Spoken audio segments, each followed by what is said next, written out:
আমি আসলে খুব বেশি আশার আলো দেখতে পাচ্ছি না। ওই ডিসকাশনের মধ্যে থাকবো, আরো 2 বছর ডিসকাশন হবে, পলিসি মেক করতে হবে, এটা করতে হবে, সেটা করতে হবে, এক্সিকিউশন লেভেলে আসলে আমরা বাংলাদেশে সিনেমা বানানো এটা একটা অপরাধ। সো তারপরেও আমরা চেষ্টা করে যাচ্ছি। দেশটা মহোদয়রা স্টেট ইমার্জেন্সিতে আটকে গেছেন, আমরা কিছু মনে করছি না, সেটা তো অফকোর্স ওনাদের আরো অনেক কাজ আছে। এটা দিয়ে প্রমাণিত হয় যে আসলে আমাদের ফিল্ম ইন্ডাস্ট্রি কতটা নিগৃহীত এবং কতটা মানে লিস্ট প্রায়োরিটিতে পড়ে।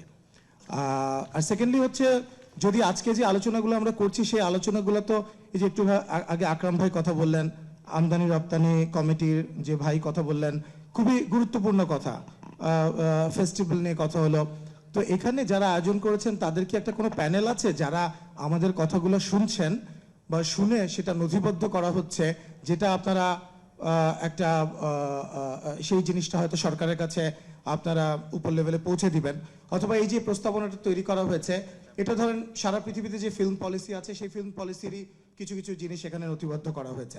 সো আমরা জানি ফিল্ম পলিসিতে কি আছে, আমরাও চাই সেই ফিল্ম পলিসি, কিন্তু এবং যেই কারেকশনসগুলো দেওয়া হলো, সো এই প্রস্তাবনার যে নথিটা তৈরি করা হলো সেটা তৈরি করার আগে কি আপনারা স্টেক হোল্ডারদের সঙ্গে কথা বলেছেন, ডিরেক্টরদের সঙ্গে কথা বলেছেন, প্রডিউসারদের সঙ্গে কথা বলেছেন, অথবা ডিস্ট্রিবিউটরদের সঙ্গে কথা বলেছেন, অথবা এক্সিবিটরদের সাথে কথা বলেছেন? সো আমাদের প্রবলেমটা এটাই যে আমরা তথ্য মন্ত্রণালয়ে যেমন আগেও একটা চিঠি নিয়ে দাঁড়ে দাঁড়ে ঘুরতে হতো, সেটা এখনো দাঁড়ে দাঁড়ে ঘুরছি আমরা ওভাবে করে। আমরা 3টার প্রোগ্রাম 5:30টার সময় আমাদের উপদেষ্টা মণ্ডলীরা এসে উপস্থিত হতে পারেন না, সেটা আমরা হতাশ হয়ে বসে থাকতে হয়, কথা বলতে হয়। এবং যে কথাগুলো আমরা বলি অর্গানাইজাররা আমাদের কথাগুলো আদৌ শুনছেন কিনা, নথিবদ্ধ করছেন কিনা, সংস্কারের যে কারেকশনগুলো দেয়া হচ্ছে, গুরুত্বপূর্ণ কথাগুলো যে বলা হচ্ছে, তো সেগুলো আসলে সরকারের কাছে পৌঁছাবে কিনা। সো সেই সেমিনারের হয় কি আমরা তখন আগ্রহটা হারিয়ে ফেলি, আমরা যে আগ্রহটা নিয়ে উপস্থিত হই সেই আগ্রহটা হারিয়ে ফেলি। এর আগে কয়েকদিন আগে আমি একটা গিয়েছিলাম, সেমিনারে গিয়েছিলাম, ইউজুয়ালি খুবই কম যাওয়া হয়ে থাকে। তো আজকে ভেবেছিলাম যে তিনজন মাননীয় উপদেষ্টা একসঙ্গে আছেন, তো তাদের সঙ্গে সরাসরি কিছু কথা হয়তো বাক্য বিনিময় আমাদের হবে। তারপরেও সরকারের অন্যান্য কমিটির যারা আছেন তাদেরকে শ্রদ্ধা রেখে আমি বলছি, সেখানেও প্রত্যেকটা সেক্টরেই আমরা যখনই যাচ্ছি প্রত্যেকটা সেক্টরে আমরা কিন্তু হোঁচট খাচ্ছি। সো আমরা যখন কাজ করতে যাই তখন এত প্রতিবন্ধকতা, সো বাংলাদেশে সিনেমা বানানো এটা একটা অপরাধ। সো তারপরেও আমরা চেষ্টা করে যাচ্ছি।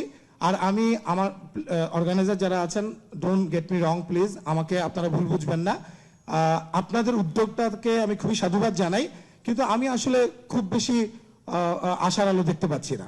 ওই ডিসকাশনের মধ্যে থাকবো, আরো 2 বছর ডিসকাশন হবে, পলিসি মেক করতে হবে, এটা করতে হবে, সেটা করতে হবে, এক্সিকিউশন লেভেলে আসলে আমি একটা কথা বলেছিলাম যে আমাদেরকে 3টা যারা সরকারি পর্যায়ে যারা আছেন বিভিন্ন কমিটির, আমি বলেছিলাম যে দেখেন ফিল্ম পলিসি তো করতেই হবেই।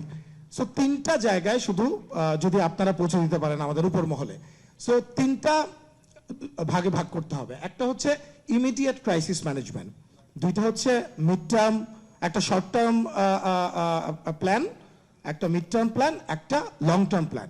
আমরা শুধু লং টার্ম প্ল্যান নিয়ে কথা বলছি।